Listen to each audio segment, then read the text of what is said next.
Apa kesalahan Yesus kira-kira? Kok sampai tega-teganya harus dikorbankan? Untuk apa dikorbankan? Untuk dosa. Dosanya siapa?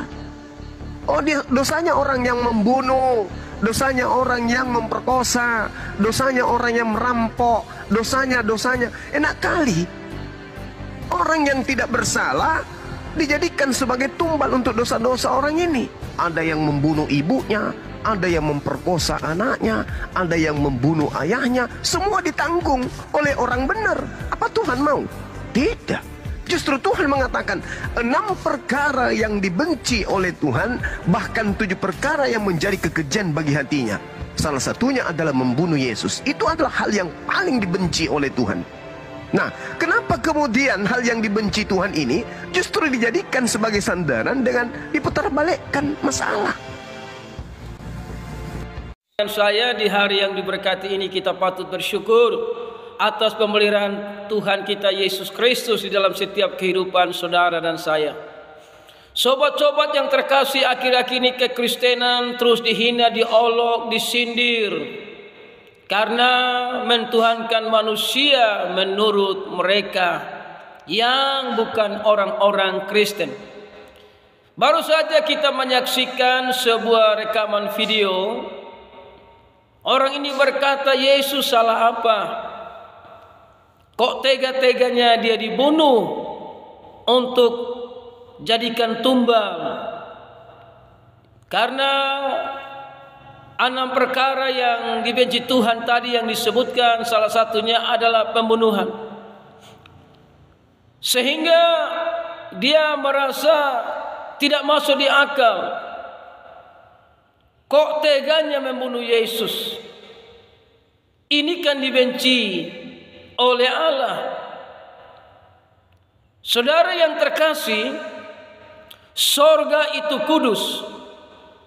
Semua jenis dosa yang dilakukan manusia tidak bisa masuk sorga, karena tidak ada perbuatan baik yang bisa menyucikan dosa.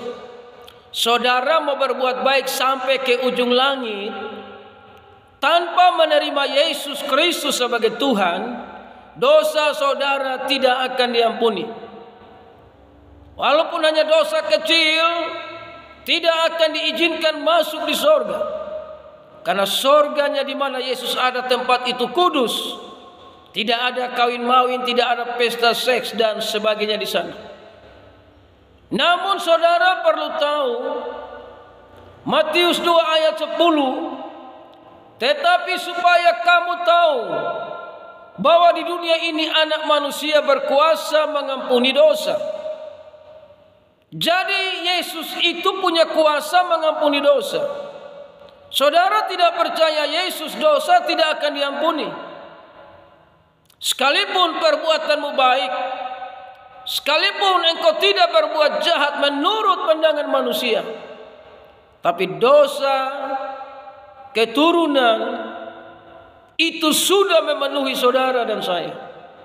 Maka hanya Dia bernama Yesus yang sanggup mengampuni dosa manusia. Tidak ada nabi hebat di kolong langit yang bisa mengampuni dosa selain Dia bernama Yesus Kristus Tuhan. Jadi kematian Yesus itu adalah kehendak Allah. Atas seizin Allah, firman datang ke dalam dunia. Firman itu telah menjadi manusia untuk mengerjakan karya keselamatan dengan sempurna di atas kayu salib. Semua penderitaannya dimulai dari Taman Getsemani sampai digiring dan terus menuju ke Golgota. Semuanya selesai di sana dengan sempurna. Sebelum Dia menyerahkan nyawanya, Dia berkata, sudah selesai. Semua karya keselamatan yang dikerjakan Yesus itu sudah selesai dengan sempurna. Dan Dia menyerahkan nyawanya kepada Bapa supaya Dia mati secara manusia, namun Dia hidup kembali pada hari yang ketiga. Dia naik ke sorga dan Dia menyiapkan tempat bagi pengikut-pengikutnya di sorga.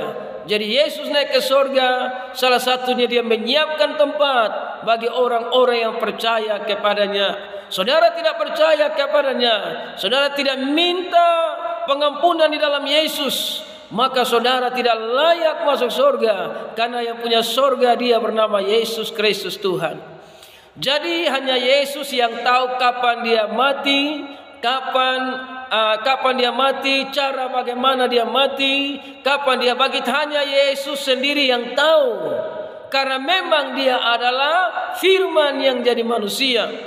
Dalam Matius 20, ya, pemberitaan ketiga tentang penderitaan Yesus, di ayat 17, ketika Yesus akan pergi ke Yerusalem, ia memanggil ke-12 muridnya tersendiri dan berkata kepada mereka di tengah jalan, sekarang kita pergi ke Yerusalem dan anak manusia akan diserahkan kepada imam-imam kepala dan ahli-ahli Taurat, dan mereka akan menjatuhi dia hukuman mati.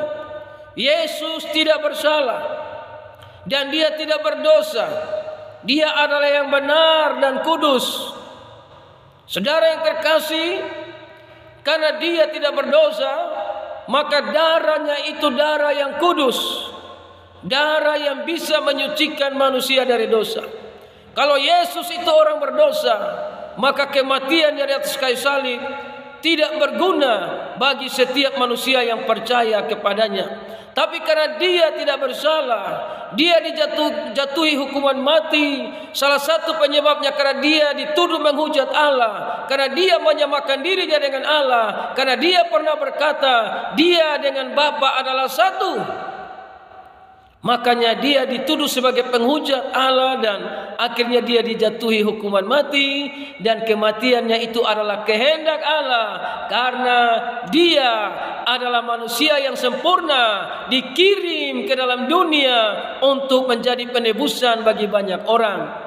Makanya hanya dia yang tahu kapan dia mati, dengan cara apa dia mati, dan dia tahu kapan dia bangkit dan kapan dia naik ke surga. Hanya dia yang tahu, karena memang dia adalah Tuhan dan Juru Selamat dunia. Ayat 19, dan mereka akan menyerahkan dia kepada bangsa-bangsa yang tidak mengenal Allah, supaya ia diolok-olok, disesat dan disalibkan, dan pada hari ketiga ia akan dibangkitkan. Jadi Yesus sudah tahu kapan dia mati, cara bagaimana dia mati, dan hari ketiga dia bangkit. Perkataannya itu terbukti karena memang dia adalah Tuhan.